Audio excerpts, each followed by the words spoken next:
Hello and welcome to the celebratory, unnumbered episode of Dualistic Unity. I am you, but we'll be playing the part of Andrew in this episode that you're about to listen to. I am also Andrew, though not identifying as Andrew. So I'll be playing the part of both of you with another voice for no good reason, because it's fun. This is a great episode we're going to share with everybody. And the reason we're sharing it is quite honestly because it's been a year since Andrew and I had our first discussion. I'm very excited by this. I was just listening to this episode earlier today. We've come so very far in terms of our communication, getting to know each other, building our community, getting people involved. It's just been such a crazy journey. So I'm very excited to share this episode with everybody because I know they may not have heard it before. It certainly isn't on the Dualistic Unity social media or YouTube or anything, or at least it hasn't been until now. So yeah, it's kind of like going back in time. Yeah. And to be clear, this was before Dualistic Unity was even a thing. I don't think it was until a couple weeks after we filmed this that you reached out and you're like, that conversation went pretty well. You wanna start a podcast? So yeah, holy shit, we've come a long way, but it's crazy to think that's a year ago now. So without further ado, I hope you enjoy the episode. Thank you for joining me. I really appreciate it. Like I said, I tossed out an invite on TikTok looking for people who would resonate with this kind of conversation. And I immediately assumed that it would be you because of your recent content. I actually wasn't following your content until just a couple of weeks ago. And I've really enjoyed your focus on the recognition that you are not what you think you are. Yeah, it's been a recent sort of click for me. And it was for a week. It's kind of like settled down recently, but there was a week there that it was absolutely blowing my mind. And I've been sort of got into reading about, spirituality, meditation related things a few years ago. And I was talking about it, even has had this account and been posting content for a year related to it, almost like tiptoeing around it. And it wasn't until about a month ago, around the time I actually had a friend send me one of your videos, right? That's when I started following you. And he was like, this sounds a lot like what you've been talking about recently. And I was like, oh my God. And then I started scrolling through your page and I was like, wow, all right, that's awesome. And now we're talking on Zoom like a couple of weeks later. It's wild. So. Right. Absolutely. And it's interesting because we're on completely different sides of the continent. We come from completely different stories. And yet for some reason, your state of mind required input in a way that necessitated me and vice versa, because admittedly, I watch your content and it's inspiring because I'm not a young person anymore. Like I'm in my 40s now. I woke up when I was just a little over 20. So I've been slugging it out for 20 years, talking to people and watching it fall on deaf ears, largely not just deaf ears, but hostile and angry ears. And now in the last 5 years, especially, I'm noticing that the conversation is becoming more commonplace, not because anybody is encouraging it, but because people are coming to it on their own. Mm-hmm. In the same way that Definitely. You did. All of a sudden it just clicks. And it's funny that you said, for a month, it was just like, bam, it was there. And then for a week, it was even more intense. And then it kind of dies off and you get to apply all of those insights, mm-hmm. or at least try to. And then all of a sudden, as you're starting to get your stride back, you get hit with another week of intense insights. There's so many times in my life where I went, now I'm getting it, only to have that exact same moment a year later. It's like, right, I've been here before. It's always just getting it now. You're never achieving a state of clarity. You're either in it or you're not. Mm-hmm. Yeah. And it's because a lot of people ask, how do you get there? And my response is, you're there, you don't know it. And it's an interesting thing because it's almost, I've had to kind of rework some of the ways that I communicate things. And I'm trying to balance between, because even just thinking about myself, like I've been posting about these types of things and it still didn't click for me. So if it took that long after reading specific things and feeling like I kind of knew what was going on, like, oh yeah, the present moment's the only thing we have, but it still didn't. So it's like, if I was that close and still didn't click, then there's probably most people out there like aren't even to a point maybe that it would be able to resonate. And some, I'll make one video that kind of hits and then one video that doesn't. Cause I think I found at least just content creator to content creator, like early on being able to resonate in a way with people and like match it to something they experience and then kind of move from there can help. But I'm, the past month, my goal out there, as you've probably seen with my videos, is to get this through to people in as many different creative ways that I can. Absolutely. It's been awesome to watch. I really enjoyed your video on taking offense, because this is a point that I've made many times, because I had to take it in myself. I had to come to the point where it's like, right, yeah, I can get triggered because of my past. I can get triggered because of my narrative. I can hold this against the person, but they don't know any of that stuff. They just said something that they thought was the right thing to say based on what they understand. They don't know my story. They don't know my triggers, right? And so I really had to take responsibility for the fact that I was holding something against strangers that they had no way of dealing with. Right. Yeah, so eventually it's like, exactly. Right, I'm just going to let it go. And that's a process in itself. But it's interesting that you say that a lot of people aren't at the point where they can see that yet. And it's because we don't realize that there's something to see. I went through years of exploring, Buddhism and Taoism and Sufism and all this other stuff. And it's like you're reading about concepts, but not getting the truth, because you're still translating it through how you see yourself. So you're like, oh, that makes me feel good. Oh, I don't like that. That doesn't make me feel good. But it's always in relation to how you fit into the world, until you realize, oh, it's just about me. Yeah. That's and it. Exactly. And you mentioned all of those, like the pointers and, the representations of the truth. And I listen to a lot of Alan Watts. I'm a big fan of his. And he talks about the ideas that, like, the word tree is not a tree, a picture of an experience is not the experience. And yet that's sort of how, I don't know if we've begun to live more that way, or it's kind of been the same like that forever, but it's this idea that everything is a pointer to the truth. And so if you're able to find someone that's able to, like a quote unquote spiritual teacher that's able to resonate with you, it doesn't mean it's going to resonate with everyone. And it's about finding the people that you're able to resonate, that can communicate that in different ways. So there is no, like perfect, ideal person, even though a lot of people, that's what kind of religions are based off of, I guess, for the most attachment, part. But right, it's the attachment to one teacher, and that's easy when you feel lost and afraid. You want to find somebody who seems to know what they're doing, and you want to follow them, because it's just easier to do that. And one of the reasons I really like Krishnamurti was that when they wanted to announce he was the world teacher, the reincarnation of Buddha, that he had hundreds of thousands of people ready to follow him. And he went up and he said, well, as my first act as the leader of the Order of the Star, I'm disbanding the Order of the Star. You don't need a messiah. You need to be responsible. And that was it. He gave up the chance to be a spiritual leader, as it were, because he recognized that that was the problem.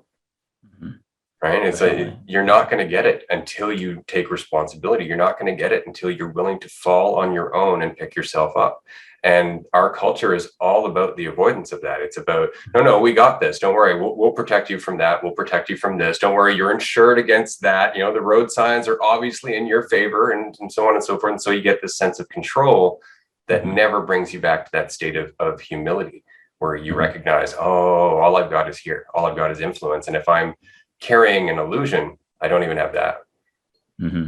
Like taking responsibility for everything that happens to you in your life. And it's like this reliance on outside sources to show you the way. And it's like using that as a crutch and it's easier. And I think that's why, things like Catholicism, Christianity, all of these religions are so prevalent, that it's human nature to want to rely on things like that and feel the sense of safety and security. And I've actually been dealing with that a little bit with myself. Like I'm on the brink of, I really enjoy creating content. I still have a full-time job, and it's almost like I like the security of that, knowing that every 2 weeks I'm going to continue getting money in, and I still am able to do all this stuff. I make time for all this stuff because it's what I really enjoy. So it's never felt like work ever creating a video. And it's like, when I hit 500,000 followers, a lot of people are like, wow, that's amazing. Like, you've done so much work, put so much time in. Like, how much work a week do you do for this? And those ideas, like, they never even cross my mind. How many hours do I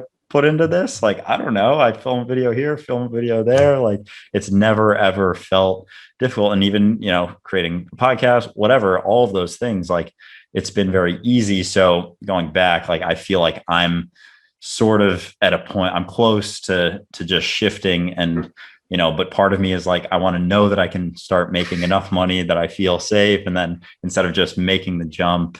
So I'm at a point in my life right now where I feel this sort of transitional, build up, and I just have to do it at some point. I But honestly, understand. like it's something I've been struggling with a little bit Yep. recently. Well, and there's no way to get that sense of certainty. We can convince ourselves that we have that sense of certainty. We can look at the past and go, oh, well, looking at my performance in the past, that means this might happen. We can look at all of the considerations for the future that we're aware of, and we can try and take a guess, but we don't know. It's just about Mm-hmm. making a decision and rolling with the result. And that comes down to faith in yourself, right? But occasionally, it requires us to face the idea of giving up all of our comfort in order to have radical change, and Mm-hmm. that's always a tricky decision. It's one that you can't screw up unless unless you avoid it. Exactly. Right? You can put it off for a Like while. like most things. any fear really is That's it, usually right? how But it once you goes. jump And in, I mean, everything can go backwards, and you will still Mhm. come out the other end at some point, and you'll do it again. You'll try it again, Mhm. because Yeah. we always get to that point if we are aware of our comforts, or if we're aware of our restrictions, of the limitations we're holding on to ourselves. There was somebody I Mhm. spoke to a couple of weeks ago. She made a TikTok video, and she was crying, and I hate those videos because immediately it's like, right, I've been there, I don't like that. So I reached out, and it was very much, I know what I have to do, but I'm afraid of who I'll be if I'm not thinking about who I am right now. And it's like, yeah, that's it. That's exactly Mhm. the point, right? But Mhm. the less you think about who you are while you go through that leap, the easier the landing is. Mhm. Definitely. Yeah. And it's like, I've been talking, I guess, a lot about that recently, just the understanding that it's all we have, truly, like all there ever is and all we ever are is this exact moment. And it's not that like we exist within, or we do exist within the moment, which is us. Everything exists within it. It's not, the ticker on the clock. It's that which the clock exists within, almost. And it's been interesting because I feel like that's just where all of my, at least, anxiety and worry comes from. I mean, that's kind of the definition, is just Time. where I'll be. Yeah. Yeah. Time, control, identity, it's all the same illusion. It's all the same Mm-hmm. illusion of division, right? It's it's Mm-hmm. it's the conceptual world as opposed to the real world, which is kind of a funny statement, because when you really look at the real world, that doesn't really mean anything, because you can say, well, I'm in the universe, but I'm only aware of the universe from the inside of my awareness. So I'm really not in or out of anything. There is no internal or external. It Mm-hmm. just is, right? And Yeah. that's where I always have fun with conversations, particularly with spiritual people and religious people, because we so desperately want to give it a name. We so desperately want to conceptualize it. It's source, or it's Christ consciousness, or it's God.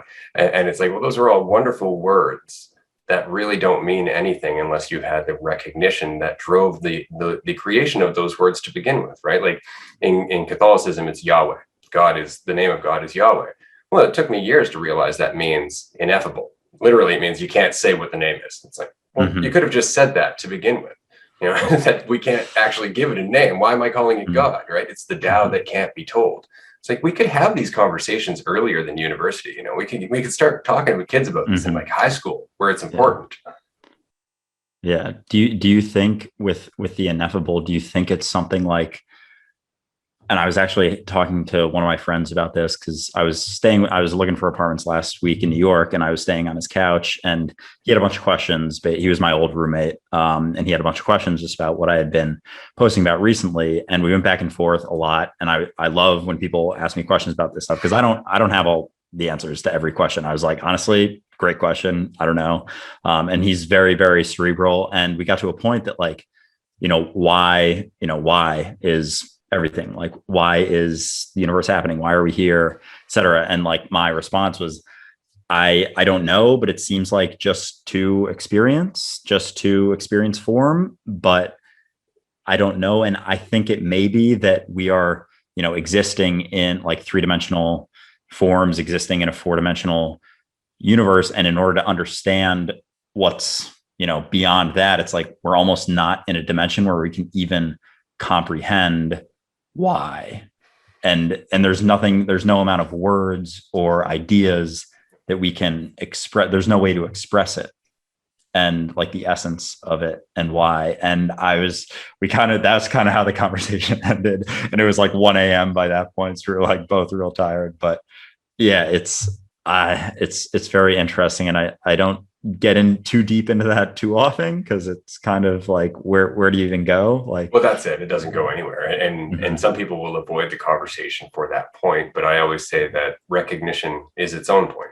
Every time we have a moment where we have that insight that's just a layer deeper, we have changed. Our perspective on everything has changed, even if it's just by a little bit. And that changes our experience going forward. So the conversations may not ever get to a point where it's like, yes, everything's one now because we've talked it to that point. But every time we have that recognition that we've invested in another illusion, that we're still committing to something that's not real or that just makes us comfortable, it changes the field of play. It changes how we perceive everything. And that gets closer to the next insight, right? So those conversations are a lot of fun. What really frustrated me when I started having those conversations is that there is no why, right? You'll notice in my old videos from 2005, I was saying like, we chose to come here to avoid the responsibility of being unity. We chose to come here for experience. And the problem was, back in 2005, I think I was 24 or something. And I was still looking at it from the perspective of me, from what I would do as a human being, from my body, from my choice. There is no why so much as existence is. If there was no existence, there would be nothing. So existence always is. It's always existence, because otherwise, what are we talking about? But in existence, there's no duality. Existence is just what is. But everything that could exist within what is, and because what is limitless, there's no definitions, there's no borders, there's nothing. It's just what is. Everything in duality between one side and the other is potentially possible in what is. And we all experience the potential. We experience the potential of being, and we feel it is real because, of course, the imagination of reality is reality. Mm-hmm. Right. So is that you think what we're doing here is just all of the potential permutations is basically what we're doing? That's the entirety of time and space. Everywhere in the universe is every possible story that could exist, from the microscopic to the macroscopic, right? From DNA onward to large lumbering giants in some far off universe. Everything we can imagine must and can exist somewhere at some time within what is. And that's why the universe is so big, is because there's so many things. And then this is just one timeline. But if we look at eternity, eternity is a timeline that never ends. So even our 16.4 billion years that we think this universe is, has gone and been numerous times, because it's eternity, right? So every variation of what we're existing in exists within now, exists within time, and it's all now, all the time. Every time there's an aware person, or every time there's an observer, that's the universe coming down to a single point of experience.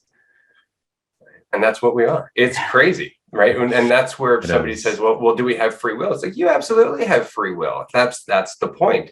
This is our free will. The world we've created right now is the accumulation of our free will over time. And we've been investing in illusions, which is why this is where we are.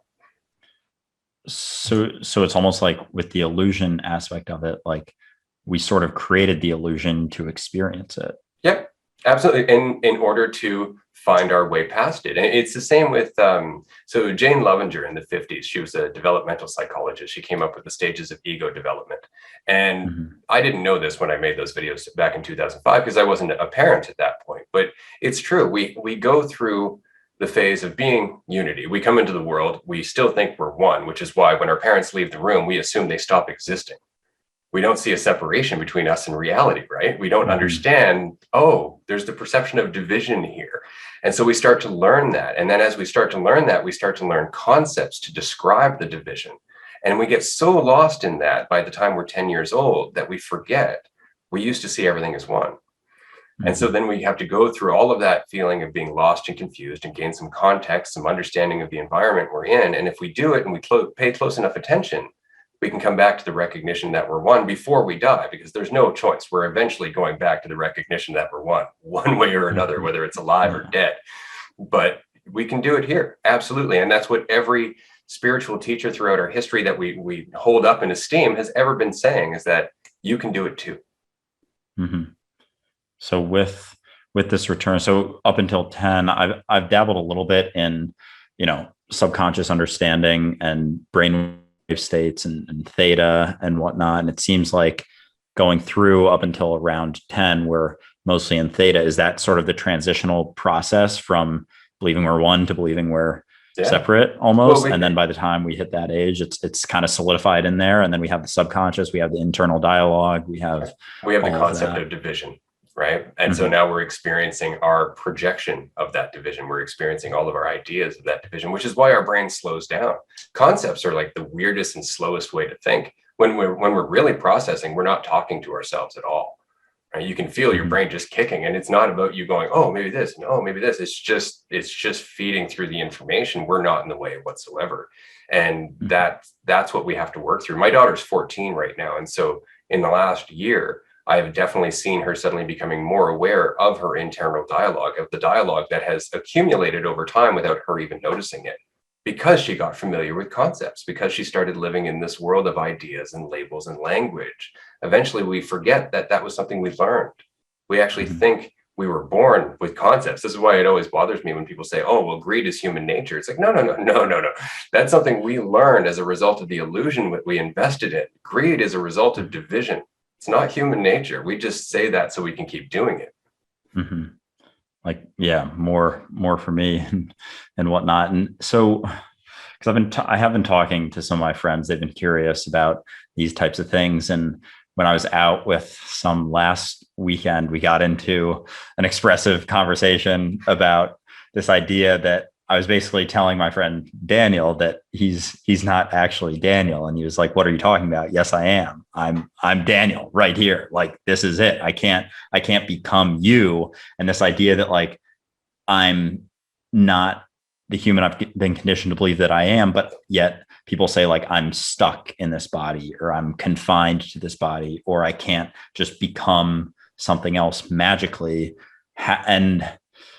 And I was like, I had some responses, but I couldn't quite, this idea that, we're not the human. We've been conditioned, like we're more so the awareness of them and their environment equally, more or less. And so it was kind of tough for me to respond to like, you can't leave your body.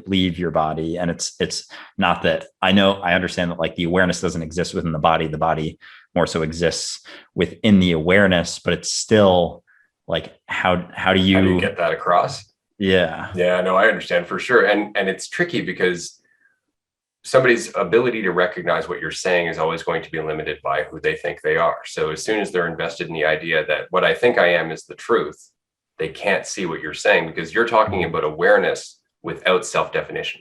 You're talking about just the simple property of I exist. And most people don't see things that simplistically. They still think, well, no, I went through school, and this is the job I have, and this is my family name, and this is my history, and this is the narrative. That's who I am. And that's why they're afraid of death, ultimately, is because they think the end of the narrative is the end of them. And anybody who realizes they're not their narrative stops fearing death, right? It's like the Gospel of Thomas. Jesus says, whoever gets this will never taste death. And that's all he was saying. It's like, if you understand what I'm saying, you never have anything to worry about at all, right? But then people who look at them as what they think they are, they will go, oh, that means I'm going to carry on in eternal life, this character, this story, my preferences, my opinions. It's like, that's not what he's saying. That's not it, right? So we're having a conversation with somebody who's talking to you as an idea, and you're talking to them about reality. So it's like, well, why am I stuck in this body? It's like, what do you mean by me? What do you mean by why am I stuck in this body? Because if you're saying awareness, you're not. You're in all bodies all the time. But whether you're talking about what you're aware of right now, that really comes down to what you're willing to limit yourself to. Because you can sit in a state of awareness or meditation or psychedelic bliss, whatever you'd like to say it, and literally experience all kinds of different lives. I mean, Buddha did that. He closed his eyes for a second and said, I just experienced 1,000 lives. And that was the point, is that they're all within our awareness. You don't have to leave your body. You're not in your body, right? The body is just a perception. It's an experience. I'm not even convinced everything's physical, honestly, because it's not. When we look deeply enough at it, it's just vibrating goop. It's just energy moving around. And that's no different than how I would perceive it in a completely lucid dream. I would perceive it as an extension of myself. So we get really caught up in this idea like I'm stuck in my body. It's like, no, that's just an experience. You know, as soon as you close your eyes, as soon as you go to sleep, that's no longer true. Right. So who are you if you're not your body? And it's just, you're just aware. That's it. And that's hard to get across. It is. Yeah. Because another comeback that I get is, well, I can, you know, move this body. And if someone hits me, I feel pain, and I can, you know, have an internal dialogue. Like I can hear the thoughts inside of Andrew's head, but you can't. So I always like bringing it back to the body in this way. Every cell in your body, every organ has its own individual purpose, its own individual experience. Yet we don't walk around introducing ourselves as a billion cells. We introduce ourselves as me. Right. So the perspective of separation doesn't mean separation exists. It just means that it's a perception of separation. Like if I'm influencing everybody I talk to and they're all influencing me, where's the dividing line? Right. I could say, oh, well, I see physical distance. It's like you perceive physical distance, but we know that oxygen isn't empty space, that oxygen is in fact just energy moving. We know that all the oxygen permeates your body and my body, all the moisture in the air does the same. Everything is connecting everyone. We just perceive separation. And because we can perceive ourselves, we assume that that self is separate from all the other selves. There's the paradox, right? But yeah, I really enjoy the whole everything in your body perceives itself as separate, but you still call yourself you. Right? It's just a perspective thing. I saw your video recently that spoke on that, the idea that everything in the universe, you know, we call it the universe, and everything, you know, all the cells that make up Andrew's body, I label as Andrew, but it's still individual. And each of us, we label as individual, but it's still all the universe, like all of the cells of our body, except with the universe, we call it the universe. And with us, we label it separately. That's right. Because we want control. We like the idea of control. And so we invest in the idea of division because it gives us the idea of control. As soon as we start realizing we're connected, all we have is influence. And that doesn't have the same egotistical payoff. You can't invest in influence because you have to be present for influence, right? You can't amass an armada of influence. It has to be where you are right now, right? You can amass types of control, but they will eventually fail, or at least you will always become afraid that they will fail. So you're better off with influence. You know, dance in the moment. That's where the tune is playing. Definitely, yeah. And so, when you speak on death, do you fear death? No, not at all. No, and I know because I've been there often enough. And I've had more than a few times where I've died. So it's not something I'm afraid of. And mostly because I don't see myself as my character. I don't see myself as this body. I recognize that I'm working through this body and that this character is my experience. And I really enjoy that. But I'm well aware of the fact that everybody has awareness. Everything that is awareness. And that's all I am, is an expression of that. So when this character dies, it's just going to die. And what's funny about that, everybody's like, well, what happens after? It's like, there is no after. After is an illusion that's tied to the body, right? When this body dies, I'm still everybody. I'm still everybody everywhere, all the time, forever. I don't even notice this body die outside of the process of the illusion ending, right? And then I'm just back to being you. So when this body keels over, I'm going to be too busy being you to even notice. Right? Yeah. And I feel like I can see myself having this conversation. So I'm just like, I'm understanding what you're saying for sure. And like trying to play devil's advocate a little bit. So with me or Andrew, versus someone, you know, in Germany right now, like that is me, but I am not aware of their immediate environment. Presently, I'm aware of Andrew and his environment presently, but I'm still them. Yes. And admittedly, would you want that any other way? Because being you is a full-time job. Like there is a limitless universe of insight within your awareness alone, right? Let's focus on that. We keep wanting to tie into the other people's narratives, and we do that. Sometimes and I've said this before, that people say telepathy is an extraordinary ability, but telepathy is what exists when we get out of the way. It's the norm. It's actually how we communicate, which is why somebody can say certain words to you that don't mean what somebody else may get out of that sentence, and you take it a totally different way. And it's because of the communication at the time. It's because of there's more communication happening under the words than we give credit for. Mm-hmm. Right. So Yeah, telepathy is one of those things that we're like, oh, it's a superpower. It's like, no, it's just that we're so committed to this idea of division that we've covered it up with words and language because it gives us the ability to lie. Mm-hmm. Hmm. Yeah, I guess I relates a little bit to, body language and just like every other way that we communicate besides language and words. And I've been thinking about that a little bit and trying to figure out a way to make a video expressing how your thoughts can't be you, because there's, however many languages out there, and you've never thought a thought that's not a language you don't understand. And so how could it, because like the tree isn't the word tree, it's a tree. And yet the only word you would ever hear if you're thinking about it is tree in the language that you understand. And I'm like, I'm not close. I know when I'm close to getting close to like making a video, being able to express a concept like that. And I'm not there. And I usually just leave them be when I'm thinking about it. And eventually it comes. But yeah, it's that idea that you've never thought a thought in a language that you don't understand. So how could the thoughts be you besides the perception of, your conditioned experiences in that way? Totally. Because you used to think before without language, right? We learned to think without language. One of the most mind-blowing parts of after my daughter was born was I was watching her in the crib, and she was looking at her hand and she was trying to figure out how to move one digit at a time. And it just blew me away, the amount of my own journey since going through that experience that I just take for granted. The fact that I was so raw to the world that I couldn't move my hands in a uniform way. Now I'm in my 40s and I don't even remember having that memory. So we go through so many stages of development, and it's so interesting. But originally, there's no concepts, there's no language. We learn that over time. Right. Definitely. So I love the fact that you're trying to circle around that, because I go through the same thing. I'll have an insight and I'll go, ooh, that'd be a good one to share. And I'll look at it and I'll go, yeah, it's still pretty messy. I'm just going to leave that in there for a bit. And then a couple of days later, maybe a week, it'll come back. It'll just pop into my head, but it will have polished up a bit, right? It's distilled a little bit.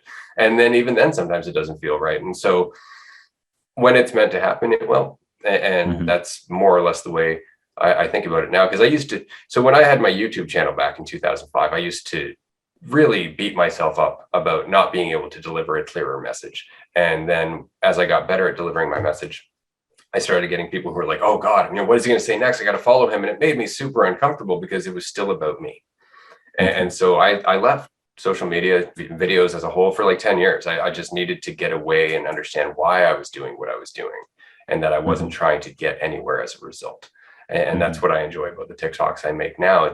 I'm just throwing seeds. It's all I'm doing. And if somebody catches it, if somebody wants to use that seed and grow, cool, that's great. But I don't have any investment in the end result, because at the end of the day, everything's going to work out perfectly.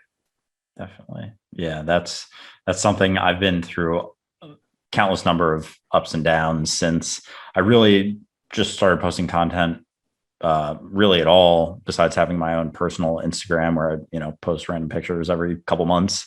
Last July, I was basically sort of compelled to, it was some feeling inside of me. I made a video about it, but basically the way things started for me was I would go through every morning this process along with my meditation and my whole morning routine of imagining that I'm 100 years old, that I'm very old, and thinking about what I regret about my life, like really like spending a few minutes just like imagining being wrinkly, my heart's beating slower, I'm in a nursing home or whatever, and just thinking back, what do I regret about my life? And for over a year, maybe close to 2 years before I started posting content, the thing that came up was, I regret not creating more content. And I did that literally every morning for a year and a half. And the reasons that I didn't was what I think the reason that a lot of people don't, like the fear of judgment, the fear of failure and whatnot. And finally got to a point last July, and I was like, fuck it. Yep. I gotta do it. And Yep. I made a YouTube video. The intro for it, I had some friends say like, I need some more funny stuff in it. I made an intro. It was a skit from Dodgeball, posted that on TikTok. That went viral, and that was kind of it. But it started with that. And ever since there have been, what I started with was, it's been a lot of ups and downs, definitely. And trying to figure out, I'm very mathematically sort of driven. That's naturally how I grew up with school. That's what I did best in for the most part. So trying to figure out, formulas to posting and whatnot. And I sort of got into one last fall around Thanksgiving. I think I was around 40,000 followers then. And I made this commitment that I was going to post one video every day and go live for at least 10 minutes every day.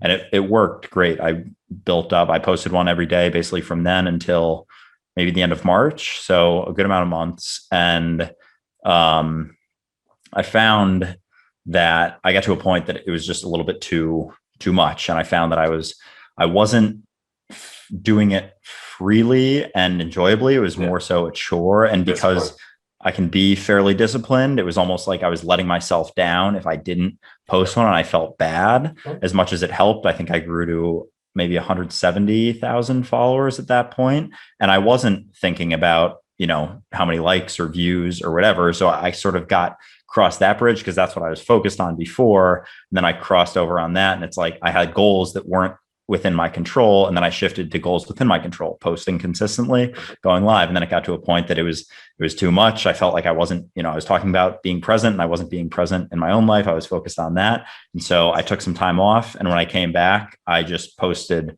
freely. And then things kind of took off after that. And now I'm in a better place of kind of like not worrying about, although it comes up sometimes, the likes and followers and whatnot, but also not being too rigid with myself and just allowing the video ideas to kind of happen fluidly and trusting that they will, even if it doesn't happen for a week in a row. That's okay. That's funny. I just went through that phase in July. There was about a month there. I just didn't make any videos. And my daughter, who recognized that ever since she got me onto TikTok in December, I've been just kind of feeding in insights like a fiend. She's like, well, shouldn't you go and tell your followers? Shouldn't you keep up? And it's like, no, they have lives and they'll figure it out, right? Like I have other things to do, and then I don't feel bad about that because I'm not trying to claim to be a teacher, right? I'm just putting content out there that I'm enthusiastic about, that I'm thinking about myself. It's important to me. That's why I'm making it. I'm not making it for the sake of getting followers. I'm not making it for the sake of changing anybody's life, because I know I can't. That's the thing. I know I cannot change anybody. All I can do is give them the opportunity to change by not needing anything from them. And that's tricky. That took me a long time to get. And it really helped that I practiced it in life coaching for a number of years, because in a life coaching session, if I go in there with my baggage, if I'm trying to get anything out of the session, like, oh, I'm such a good life coach, blah, blah, blah, it just goes to crap. It just doesn't work. It's all of a sudden it's about me. But if I go into a session and leave me at the door, so that way all I'm doing is sharing the space and allowing my awareness to respond accordingly as it feels is necessary, that person leaves feeling like they have changed rather than I changed them. And that sticks. That sticks way more than anything else, which is why I kind of cringe when I see spiritual teachers saying, like, just got to follow these 4 truths, or you just got to follow these 10 commandments. It's like, the more you make a structure, the harder it is for people to develop that sensitivity in the moment where they're relying on themselves. They're relying on their own awareness. They're always going to look back at, oh, is this compassionate? Is this, rule number 3 to mindfulness? And it's like, you're leaving mindfulness as a result of trying to be mindful. Right. So it's that paradoxical kick in the teeth again, where it's like, right, the best thing I can do is just be myself. That's hard to get, right? Because if you don't believe in yourself, you're like, well, certainly I have to package this up a bit. Certainly I have to, wrap it up in something pretty so it's easier for people to take. I've had so many people comment on my videos. You get more of a following if you had better lighting. You get more of a following if you put more production value. It's like, you obviously aren't getting why I'm doing this, right? Because it ain't that. I Uh-huh. know I could put production value into videos. I don't know if you watched that 48-minute video I put on YouTube, Discover Transcendence. I created that like I 2 years haven't ago. It's yet. massive, and it's all just stock photos and stock video clips and stuff with this nice background music. It looks solid. Like I was just bored, and I figured, well, why the hell not? So I wrote a script in about a month, and I just made this video. And Mhm. so I know I can put more time into it, but like you were saying, it's like it almost gets to the point where it becomes a chore Mhm. instead of just an expression of who I am. And I would prefer it to be the expression. Mhm. Definitely. That's why I Yeah. love your content. I've really enjoyed your content. It's funny, every once in a while I'll see a video of yours and I'll just run over to my wife like, you got to see this. Because we both recognize that fire. We both recognize when somebody has had that moment of clarity and it's driving them, because that's what it is. There are people who are seeking to feel better. And then there are people who realize that's not something that works. I can't just feel better. I have to be here, and that will start to feel free. But Mhm. there is a distinct difference between people who are looking for comfort and people who are looking for clarity, and you can see it. Mhm.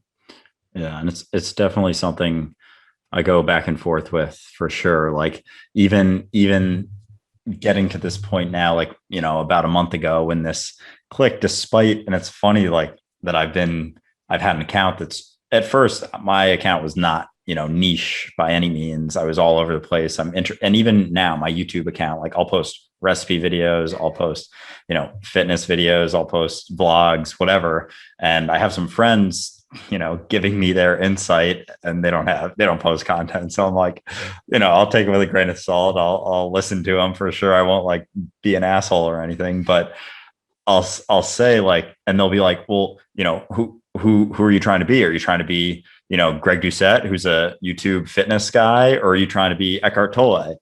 And I was like, I'm trying to be Andrew Renee, like, or yeah, in Absolutely. that way, that it's like, if I niche down to a very specific thing, it takes the enjoyment out of it. These are my channels. They're labeled Andrew Renee, and I don't have, some other label or something even in my bio that's like fitness, food, vlogs, whatever. It's just like I've kept away from that. And because I think that if I did, it would take some of the joy out of it. And the idea that I have all of these platforms now that I'm able to share whatever I'm feeling and however I'm feeling, it's very freeing. And I understand that if I, niche down, maybe I'd be able to grow more quickly. For the most part, people on, Mm-hmm. TikTok, they follow someone for a specific reason. It's not necessarily that they follow the person. They follow what they can get out of their content that helps them in a very specific way. And I don't think there's any really good reason to do that as it relates to my life and enjoyment and Mm-hmm. whatnot. And so I don't think I don't ever see myself doing that, but That's it's awesome. interesting, that it's kind of, there are a lot of people out there who think it would be a better idea for me to do that. It's Yeah. like, Well, yeah, because it's like, why aren't you just following the formula? Look what everybody else is doing, and they're obviously successful. Look how happy they are. And that's it, is that when you start to gain awareness, you start embracing what I call nonlinear learning, where everything's a lesson. Everything's an opportunity to have another insight. Every experience you have, and I've done so many different jobs, from digging ditches to running a sign shop to pretty much everything. I've been everywhere. And in every one of those experiences, I changed. Every one of those experiences taught me something new about myself. And so now I'm older, and people who judged me back in my 20s, like, oh, look at the path you're taking now. How is this going to end up anywhere? And it's like, actually, I'm doing quite well. Years later, I didn't know how it was going to turn out, but it did. It did turn out. It turned out in the way that was an expression of me, because I didn't just try to copy someone else. And so now I have my life, which is what makes me happy. mm-hmm. Right. And that's the whole point, is that you can try and copy other people. You can try and live up to what other people say makes them happy. But it's important to remember that our perspective of somebody saying they're happy isn't proof that they're happy. Right. Mm-hmm. Everybody, regardless of how rich or poor we are, ends up sitting on the toilet in the middle of the night doubting their choices. Mm-hmm. Everyone has that experience at some point of being alone and in doubt.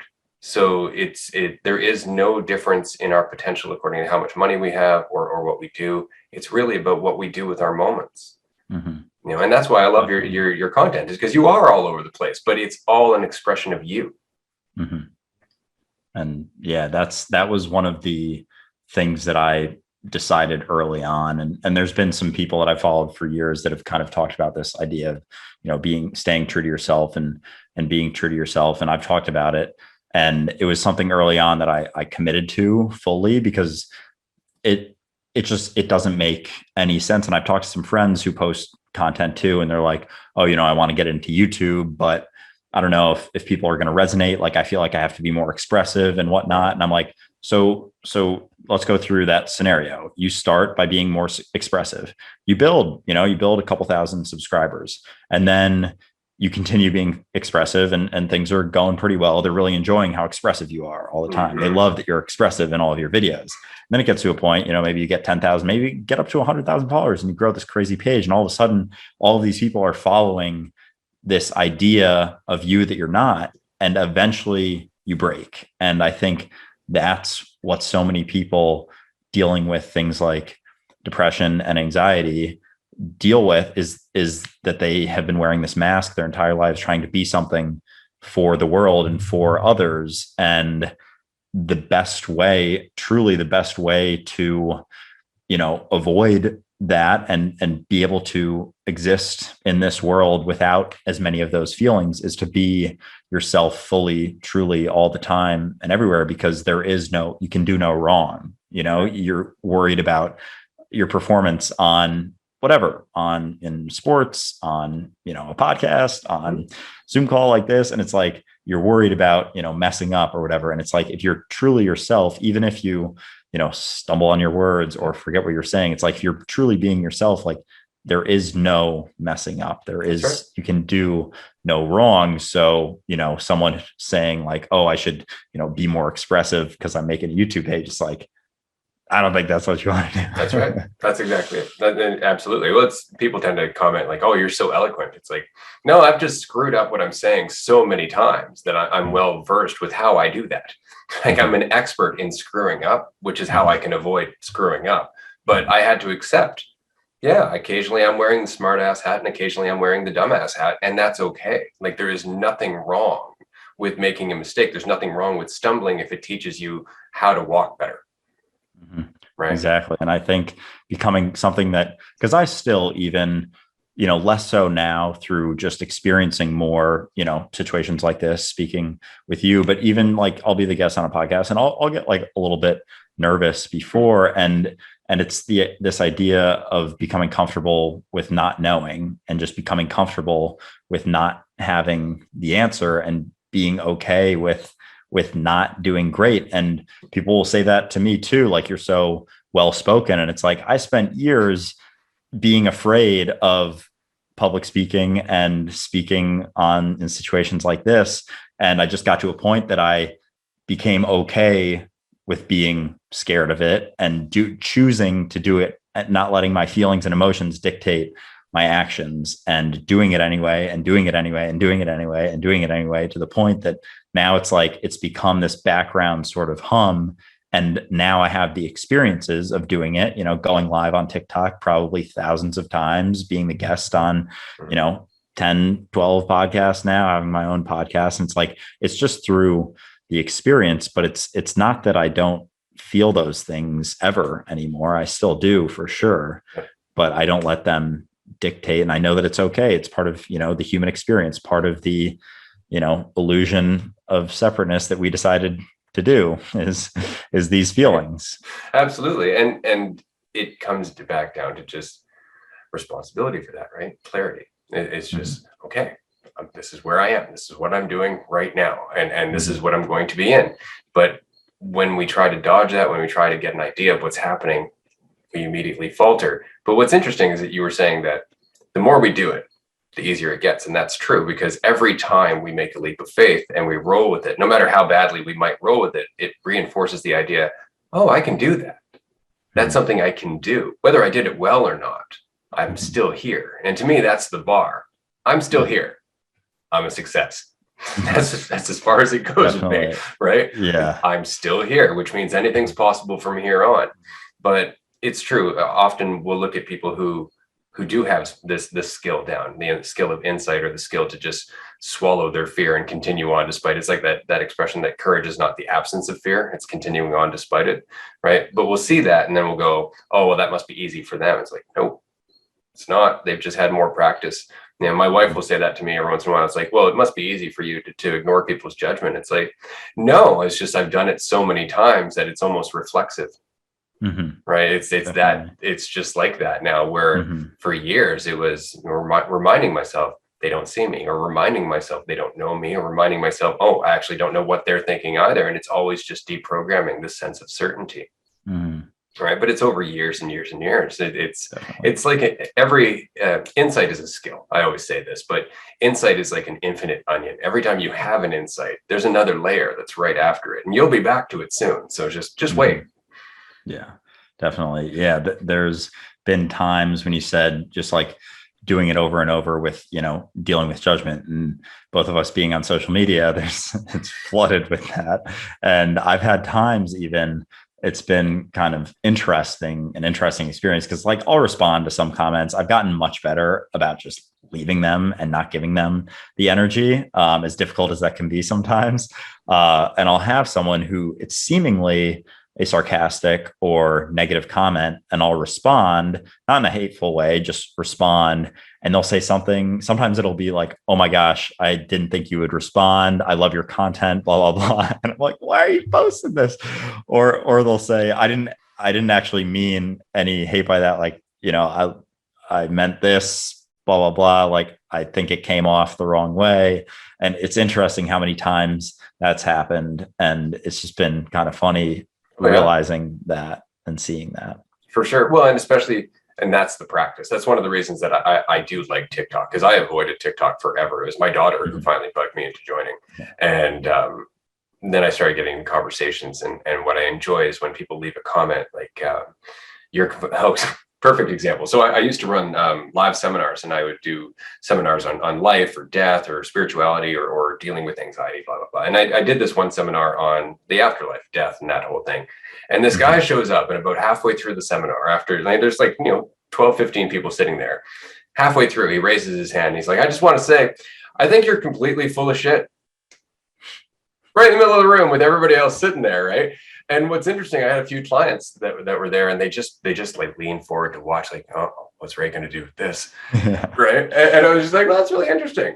I don't mind. What do you mean? And we just started talking about it, Yeah. and by the end of it, he just started spinning his wheels. He didn't know what to say because he just wanted to define himself by opposition. It wasn't that he had any Mhm. actual beef with what I was saying, so much as it just wasn't what he wanted to believe about himself. And so eventually it got to the point where everybody recognized, okay, so this really isn't an opening into a conversation. You're not trying to perpetuate this. You're actually just Mhm. making a definitive stance for the sake of self-validation. That's all you're Mhm. doing, right? Mhm. And so that practice on TikTok is super useful. Being able to take a comment, sit in it, go, it's not about me. Don't make it about me. And then address the comment for where it's coming from. To address the comment from its intention, from the point of clarity or confusion that it comes from, without it being about me. I'm not trying to Mhm. be right. I'm just saying that why are we settling on an answer just for the sake of comfort? Right. Mhm. And that's not the same as being right. I just want to keep Mhm. talking. Yeah, Right. definitely. Yeah, I've toyed with that idea, and especially with content and with putting ourselves out there of the judgment side of things, and understanding that it really doesn't have anything to do with you. People are using you as a vehicle or reflection of themselves to post. And I posted a video a couple of weeks ago related to this, talking about the difference between someone complimenting you and someone insulting you. And when someone compliments you and they're very, like clearly in a good mood, we're like, wow, they're a really nice person. They're like super happy. They're giving out compliments left and right. And then it's Mm. like, the person who insults you, you're like, oh my gosh, I must have something wrong with me. And you put it on yourself versus putting on them, instead of being like, oh, they're probably really unhappy right now in a dark place, et cetera, et cetera. And like just the difference between those two things, and how with the negative, and same with, dwelling on things. Something amazing happens. It's awesome. We experience it and we move on pretty quickly. Something, negative, bad, horrible, whatever And word that's you want our to week. use happens. And there you go. Yeah, that's the whole week. I'm going to think about this until the weekend and then find a way to let it go. Right? Exactly. Yeah, absolutely. Religion's the same way. Something good happens to us, it's God's grace. Something bad happens to us, we're a sinner. Right? It's the exact same way. And these conversations, and I just want to say this because I know we're going to wrap up there shortly, but I wanted to say that these conversations are so important. They're so important because we're not trying to get anywhere with this conversation. You and I are not having this conversation thinking, oh, wow, this is going to make us so famous because we're talking about things that nobody wants to talk about. We're having this conversation for the rare person who is watching this, digging into it for their own reasons. We're having this conversation because there are reflections of us, like us, that didn't have exposure to the influences that we had that got us to where we are. Like, I throw out seeds because when I was lost in hell, I didn't see any way out. There was nobody there. There was none of this content. Like the Celestine Prophecy and Eckhart Tolle and all this other stuff didn't come out until after I got out of hell. So when I was in hell, I didn't recognize any of the things I was seeing as clear pointers out of that hell. All I had was Catholicism. All I had was religion and maybe some philosophy, but a bunch of people around me who didn't understand any of that. So putting this content out there for the sake of it, for just saying, I'm going through this. This is what I've come up with. What do you think? That's huge. It's perpetuating a discussion for the discussion's point. So thank you. Definitely. Yeah. Thank you. And from my experience, I really do share things.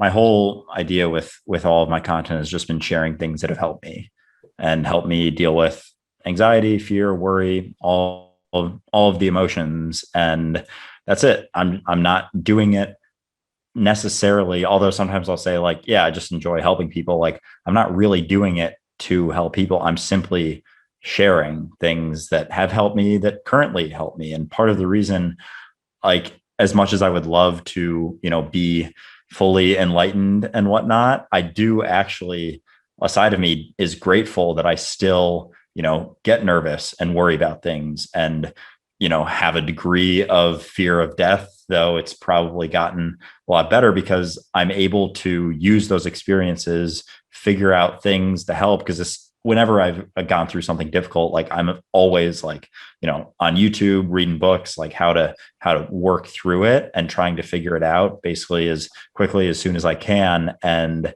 so being able to go through those experiences personally and then come out the other side, and then now having platforms to share that. And that's basically it. And a lot of what I've done recently, the past couple months, past month or two, especially with, this realization of, non-duality and whatnot, like really allowing it to click, sharing that. But even before that, I had a week that I was like sort of in a sort of hell in my mind, intrusive thoughts. And as much as I knew that it wasn't me, I was aware of them, I was still very much identified with Andrew, and all of the thoughts had to do with him and him, losing things in the eyes of the world. And although I wasn't necessarily taking it seriously, it was still there constantly. And it was because I was identified with him. And so I was sharing that I was going through having a shitty week and I was struggling. And then when it clicked, I was like, sharing that sort of experience. And I'm sure someone who, maybe follows me closely probably saw that progression. And then since then, it's been kind of very much just, I don't know, freeing. I've felt lighter for sure. I think so I would say that your content is vastly more helpful than a lot of the content that exists out there, which is just regurgitating practiced insights or practiced steps, because it's so easy to read a book by somebody else and go, oh, okay, I'm just going to follow these steps. But that person went through things they're not communicating in that book. That person is communicating, or that person is talking about insights that were derived from their day-to-day life. And we don't get that perspective. We see them as the spiritual guru, but they had a path to get there. Right. And it's the communication of that path that helps more than anything else, because now we're not tossing it out as a polished spiritual insight that's immediately going to get you to enlighten. We're saying, This is going to help you crawl up that muddy hill a little bit faster. This is going to help you gain a little bit more traction, as opposed to this is going to solve the problem. It's like, no, this is something that helped me. This is something that's genuinely from my life. It's not something I've been told is the truth. This is something I've seen work. And that's where I try and do all of my content from. And I see the same in you, because that's the only stuff that's real. Everything else becomes conceptual garbage, right? Mm-hmm. Yeah, definitely. And I've had situations where someone's asked me, like a mother recently divorced has asked me, just went through a divorce. And I've said, as much as I want to help you, I do not feel like I'm in a place. I've never been through a divorce. I've never had kids. I've never, how could I speak on that? And it's just like, it would simply be regurgitating things. And to a degree, when I'm struggling with something, I will, I've read a lot of books, I've listened to a lot of things. And so I do use a lot of the concepts that I've learned in my videos, but it's always related to me. So I'm speaking from it, like, into my existence and through my understanding of it and how it's helped me. And I couldn't even fathom necessarily posting something, just like going through a random book and like finding the key pieces and just making a video about it. I've never really thought about it like that. That's hugely telling. Like that's so indicative of who you are as a person, because that's exactly what a lot of people want to do when they're going through hell, and they find something that makes them feel better. And more importantly, reinforces their ego. It says, oh, you understand something that other people don't now. And so you almost want to go out, hold it up and say, look, this gives me value. Mm-hmm. And the whole time it's like, actually, you're perpetuating the illusion. There's this one TikTok creator. I'm so impressed with this girl. A couple months ago, I think it was 3 or 4 months ago, I left a comment on her TikTok video, and she was talking about the Palladians and star seeds and aliens talking to us, and this intergalactic war between heaven and hell, and all this big advanced narrative. And so me being who I am, I'm just like, well, that's cute. Let's talk about that a bit, right? And so we ended up in this very long conversation. It went on for a good couple of hours, just back and forth through direct messaging. We stopped talking. She admitted, like, yeah, okay, I see what you're saying, but if I stop talking about this stuff, I'm going to lose all my followers. And then I went, okay, well, that's up to you. Several months later, all of a sudden I run across a video where she's saying, I was so lost in myself that I was manipulating people into believing something that wasn't real, because I needed to believe it myself. And it was so inspiring to see this person just have that moment of insight. Mm-hmm. And it's great, but this is why it's important to speak up. This is why it's important to challenge people, because if we're always, it's like that expression, oh, we don't talk about religion and politics in pleasant company. It's like, well, that's the best way to not grow. Mm-hmm. Right? Like, we're going to talk about two things that are instrumental to our existence. We're not going to talk about two things that are instrumental to our existence because it's uncomfortable. Yeah. Right? We need to talk about these things. Otherwise, we're not going to grow. And we need to address people who are participating in the illusion without recognizing that they are. And it's not out of judgment. It's not out of distaste. It's honestly out of empathy. It's like, I know what it's like to be that lost and convince yourself you're not. Mm-hmm. Definitely. So that girl that you commented on, was she just like reading about things and making up sort of stories, or she was following other TikTok creators who were making up stories? She was following very convincing confidence salesmen, right? They were basically saying like, oh no, I know this, I've experienced it, this is what I saw, source told me this, and messengers and all of that. And they're very convincing, especially when you want to believe it. When you want to believe it, you will. And it isn't until you start realizing that, oh, I'm believing this for a reason. One thing I love to do is taking something that's egotistical, like the concept of a starseed, and then pushing through it and going, why settle on starseed? Right? Like, why limit yourself? And the immediate thought is, what do you mean? I'm saying I'm an intergalactic being. It's like, is that all? Right? Yeah. Like, let's talk about this. And so you're almost using the ego to defeat the ego. You're saying like, you can have all the power and influence and freedom you want. You just have to abandon yourself. Right? Yeah. Those concepts like star seeds and all of that, I have not dabbled in any of that whatsoever. It's never really resonated with me in a way that seems helpful necessarily. And I've just started getting into a little bit of like Dolores Cannon type things. I don't know what your stance on her is, but it's not no. I avoid channelers, and I avoid channelers because What do you mean by channelers? People who are channeling other beings, people who are talking through entities that are out in the universe. Dolores Cannon, she did a lot of past life regression with her clients. She did a lot of talking to external supernatural beings through her clients, and so she developed a lot of the narratives that she peddled as a result. The only problem that I have with that is that if you look at Dolores Cannon specifically, if you look at her history, she always ended up finding just another insight that led to the next book, which led to the next seminars, which led to the next profitable package. And it was always just more narrative. It was always more the illusion of control. It's like, you signed a contract before you came here saying everything that's going to happen in your life. And it's like, no, not quite. Right. Or, after you die, you're going to get to choose which life you're going to go to. It's no, not quite. This is all reinforcing identity and control. This is all reinforcing the fact that you can have what you want, instead of letting go of what you want gives you everything you need. And so there's a problem with channelers in the fact that because they're not saying I'm the source of my insight, their message is irresponsible. That's the problem. That's the only problem I ever have with it, is the fact that because it's not coming from them, they're not telling their followers that it can come from them.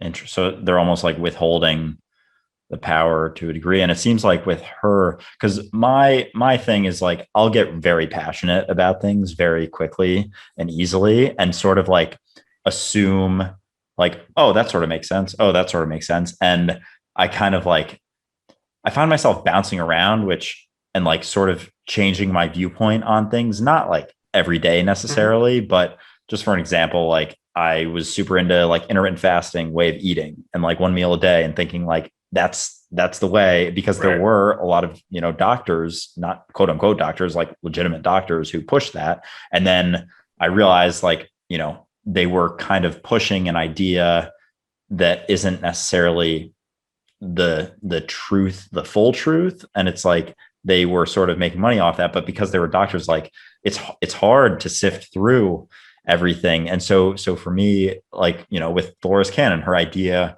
on death, and this idea that, we just chose all of our struggles before we lived, or like, oh, that nice. Right? So like, nice. I kind of like, initially I can be very skeptical with certain things, but then some things I'm less so. Like, I'm not usually like, I'm sort of in the middle, in that like, I know that I don't know. I don't know anything for sure. I'm not sure of anything I talk about. And I try to stick to that above all. But it'll be like, oh, like, I don't know about that, or like, oh, that seems great. And that's honest. That's honest. I mean, that's the whole thing, is that at least you're saying, I'm not sure. Right. And when I talk about things, it's what I've seen, but I'm always saying, outside of the present moment, nothing I'm saying is real. Like, it's always about what's here and now. But it's always easy to want to follow somebody who says, I have an answer, because we have so many questions. And the understanding that our best self is when we exist without the need for an answer. That's a tough one. That's really hard. And it violates what every spiritual teacher has been apparently saying to us, which is, follow me. And which is often not what they're saying. I mean, like Buddha would say, find your Buddha nature. Well, for you, that would be your Andrew nature, right? Like that was the whole thing. For me, it's my Ray nature. And that like we mistranslate all of this, right? It's like Jesus was saying, love your neighbor as yourself. Well, it seems pretty straightforward, unless you think you're an ego, in which case you think your neighbor is separate from you. But he's literally saying, love your neighbor as yourself. Right? Right. So the answer is right there, but it's never reinforcing identity and control. That's the one thing I always watch for with any message, is if it's trying to make me feel better, I'm immediately skeptical. Right? Because awareness doesn't feel better. There's no safety in awareness at all. There's just faith in yourself. Yeah. A video you had recently, a message like, you are not here and now, you are here and you are now. that resonated with me a lot. And this idea, when people, and I think, with Jesus's teachings, people have like literalized it for, and like humanized these ideas of God and whatnot. And this idea, and it's like, it almost frustrates me, but I know that it shouldn't, like that he had these thoughts, things that we've talked about on this video and that you talk about all the time and have been talking about for so long. And it's like everything in the last 2,000 years, like that's what's come of him. It's like, yes and no, right? Because I mean, I grew up Catholic, and admittedly that destroyed a good portion of my life. But ever since waking up, I look back at Jesus as an example.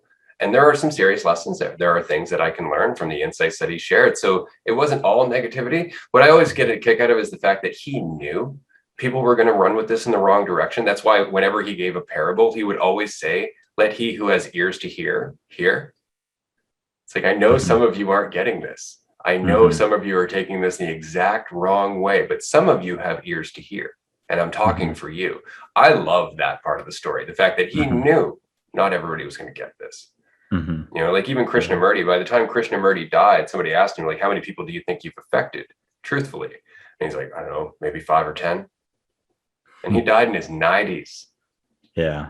Right. So you have to be in it for the long haul. Right. And that it helps to know that we don't die. Somebody asked, like, why do you make all these videos? Why do you spend so much time doing this? And it's like, well, why not? Right. It's because I can. That's why. Because I can, and I have eternity. So buckle up, because I'm going to be doing a lot more. Yeah, definitely. Yeah. And with a teacher like Jesus, I find a lot of his teachings extremely beneficial and helpful. And I think I was more so just saying with religion, and he's sort of been, worshipped as higher. And like, I don't think that's what he would have wanted in any means. And I did a Q&A on Instagram yesterday, and someone asked if I'd ever think about starting a cult. They're looking for one. And I made a joke that, I used to be in one, got out of it. It was called Catholicism and blah, blah, blah. And, after that said, I'm not anti-religion. If religion, makes you happy, helps you be a good person, it has some guiding principles that can be beneficial. But at the same time, if you are like, try to stop telling people they need Jesus, and realize, like, hot take, I don't think Jesus wanted to be worshiped. And it's just interesting, after everything that he did, like, there was this church and worshipers, and it's become like such a massive part of our earth. Huge. It's, I don't know. It's such a dominant part of the narrative. Absolutely. Yeah. Well, and I think that's why it's worth looking at, is because it is such an interesting part, or a dominant part of our narrative. There's so much of our reality that's formed around that narrative that there have to be some insights. But see, because I grew up, and I started most of my awakening process through working through religion, through working through these conversations. I have no problems saying to religious people that if you're holding on to your religion, you're stopping your own growth. That if you're believing in a God, you've missed God entirely, and that Jesus did not see God the same way that you do, which makes it impossible for you to recognize the experience. I have no problem saying that to religious people, because I know it. I know it through and through. And they'll say, well, you can't classify everybody. It's like, if you are conceptualizing God, you're not experiencing it. That's it. There's no other way around that. Any God you can believe in isn't God. Right? And they hate that point, especially when they say, well, no, got to follow through Jesus Christ. It's like, I understand what you're saying, but you're saying it because you've never actually experienced God. You're telling me to follow somebody that you follow, when I'm saying I don't need to. God's right here. Right? Where are you going? Yeah. So do you believe that God is the present? God is being itself? Well, that's that way, or I really like the question. Is there a God? And the answer, who's asking? Yeah. Right? Because that's the point. God is what is. It's not an entity that's separate. It's not something that we pray to. It's not something that we ask anything of. It's just what we are. God is what is. God is the universe in action. And we tend to take the expression God and go, oh, it's a person. It's an individual being. It's like, no, it's just a concept for who you are on your most limitless level. And because when we think of that concept from a limited state of mind, we can't accept that. We can't even contemplate or entertain the idea that we could be caught in God, because it immediately becomes an ego trip. And you'll hear that when you say, like, I am God's awareness, they'll go, oh, you think everything revolves around you. It's like, yes and no. Like, it's a more complicated conversation than that. It's not just, I am God, I rule supreme. But I always find it very telling that any hierarchical mind, any mind that is egotistical, will look at God as being higher in the hierarchy, as opposed to being God being the great equalizer that is everybody. Yeah, like the higher being. And another question I get, I don't mean to keep you on here too long, but another question I get with there being a higher power, and people like, oh, I don't necessarily believe in God, but I believe in a higher power and, a creator. If there is no creator, then how did this all happen? And earlier you said, like, this is what has always been. It has always been and it will always be. It is existence. Okay. And so I don't know if this is like beyond our dimension almost or what, but the idea that, like, how could all of this be without a creator, and where did it? So I made a video about this. That's a great point. And so the Christian argument is typically, if you see a building, that implies that there was a creator, right? And the argument, or at least my argument, is true unless you see the building itself, right? And that's the thing. Like, we think creator and created, which are dualistic concepts. There's a separation there, right? And in the same as the observer and the observed. And they're just dualistic illusions. We're trying once again to describe something that's unitary. There is no creator separate from the created, because the creator is the created, right? There's nothing but what is. And so it's very hard to picture that, because it's like, well, God's creating the universe. It's like, yeah, you're right. Here I am doing it. Each and every one of us are doing it. We're all instruments of change. We're all instruments of influence. Every moment adapts according to all of our collective ripples. So we are God. We are the creator and the creation in one, because neither one apply, right? The beginning and the end is now. Yeah. Is that like the idea of the eternal now? That's all that is. That's all that is, right? No matter when it is, it's now. No matter when it is. And you can't ever get out of that, because that's true for everything. Right? That's why I always find it funny when people say, I'm having problems being present. It's like, actually, you're not. You're always present. You can't really help it. You're just denying it, avoiding it, thinking about it, analyzing it. You're doing everything except being in it, but it's what is, right? So, and that's why surrender is such a big part of this journey that we call spiritual, because you're just surrendering to reality. You're surrendering the need to think about reality, and you're just accepting that you're a part of it. And we make that into big metaphysical concepts like faith and humility and following God and all that, but really it's just being real. It's just being who you are without analyzing that and compartmentalizing that and categorizing that. And nothing really changes in our day-to-day life. That's what's interesting, is that people are like, well, how will life change if I'm enlightened? It doesn't, outside of the fact that you just don't think about things as much. It's like there was a Zen master who was asked, how has life changed since you achieved enlightenment? And he's like, when I wake up, I wake up. When I do the dishes, I do the dishes. When I sleep, I dream. That was it. It's just, there's no inner dialogue. Nothing else has changed. The why I do things has changed, but the doing things has not.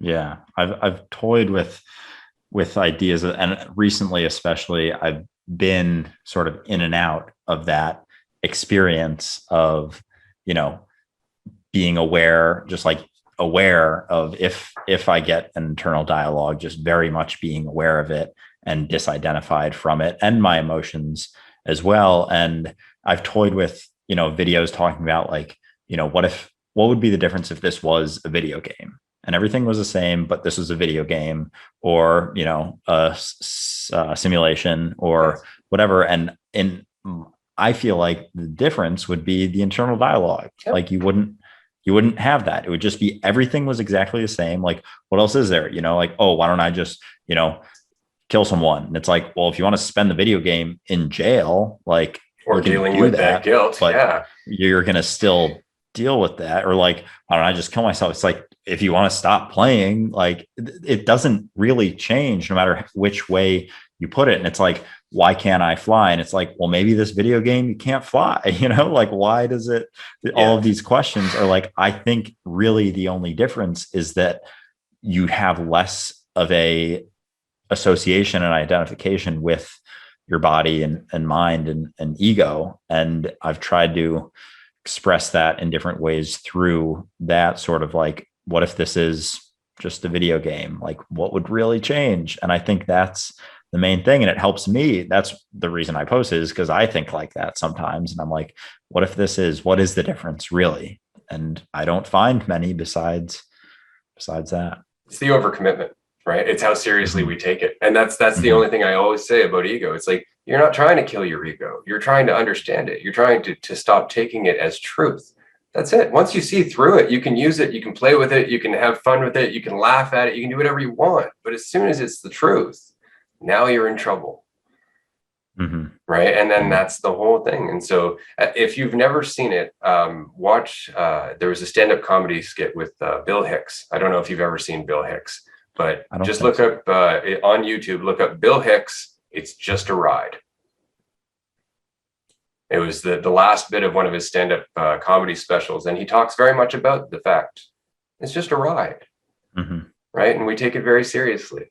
And it's exactly in line with what you're saying. You're going to love it. He was so ahead of his time. The man was brilliant. It was really good. So, yeah. And I will leave you on that note. We'll wrap up here in a few minutes. Is there anything else you would like to cover? And I do hope we'll do this again soon. Yeah, I would love to do this again. I've really enjoyed this. Yeah. I mean, I had some questions written down. I think we pretty much covered a lot of what I was hoping we would talk about.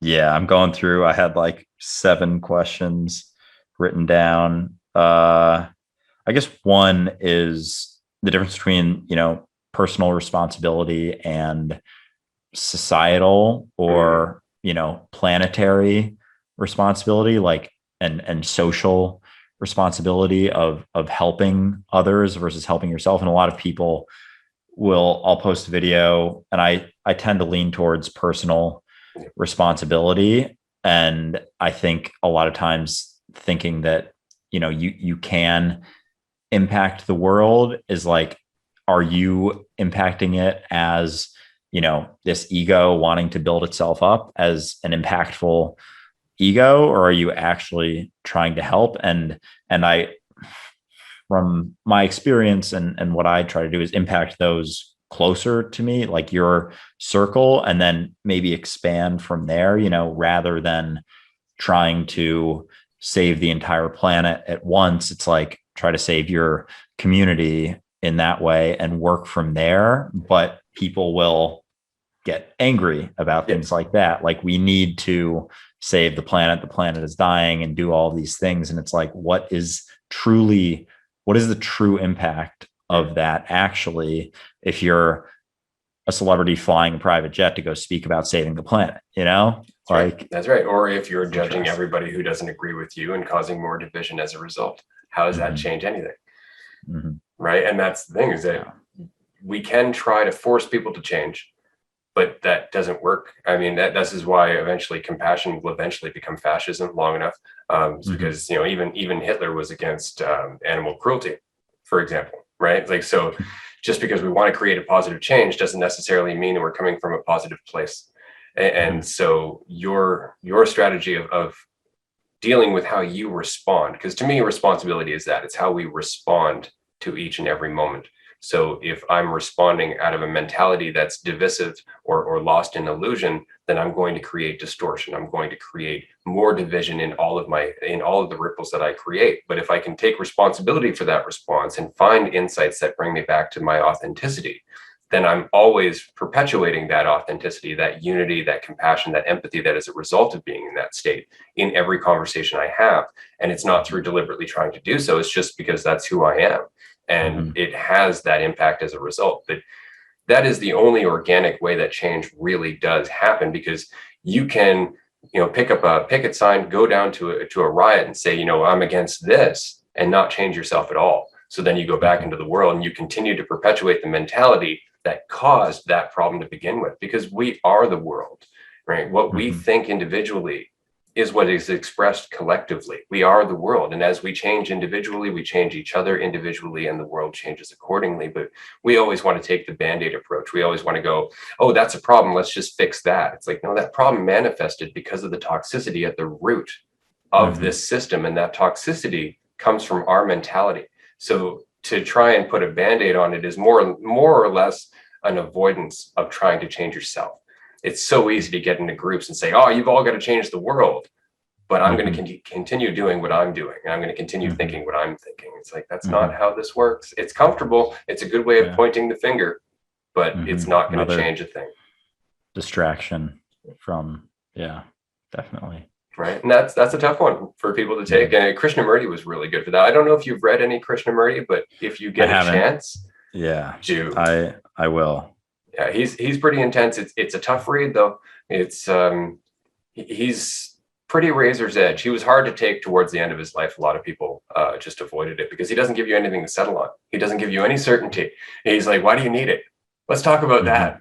It's such a good dialogue. You'll really enjoy it, especially if you like Alan Watts. But Krishnamurti doesn't have the humor that Watts did. He was way more serious. So if you want a good laugh, go back to Watts. Yeah. I was gonna say, sounds a lot like Alan Watts there with that sort of dialogue, and he talks a lot about that with Buddhism, that it's essentially just a dialogue back and forth and coming to it. And I guess that points back to what you were kind of been saying this whole time, that it's about yourself and figuring out for yourself that there isn't anyone there to give you the answer. It's finding it within you, and there are pointers and there are conversations, and there are people out there trying to help point to it, but at the end of the day, it seems like there aren't as many answers as we would like. That's right. None that will help us as much as we'd like them to. Right. And that's it. Is it accepting, right, all I can do is keep going. That's it. And if once you get that and you stop judging your progress, then you start to find your stride, right? In Kung Fu, I used to teach Wing Chun, and I used to always tell my students, don't judge your progress, because they would always come up to me and go, I don't feel like I'm making any advancements. I don't feel like I'm getting better at this. But because I've been doing it for 10 years, I could see what they're doing and I could see the improvements. They can't, because they don't have the context yet. And the same is true with life, right? We don't have the context. It's the same with squirrels, right? I'm just going to throw this in there to wrap up the video. Squirrels lose like half their nuts that they collect. And they're very frustrated by that. They don't understand why that happens to them. And yet that's how forests get planted. So there's a bigger picture happening. And I mean, what are we, if not squirrels, frustrated about losing our nuts from time to time, right? I love that analogy so much. Yeah, that's awesome.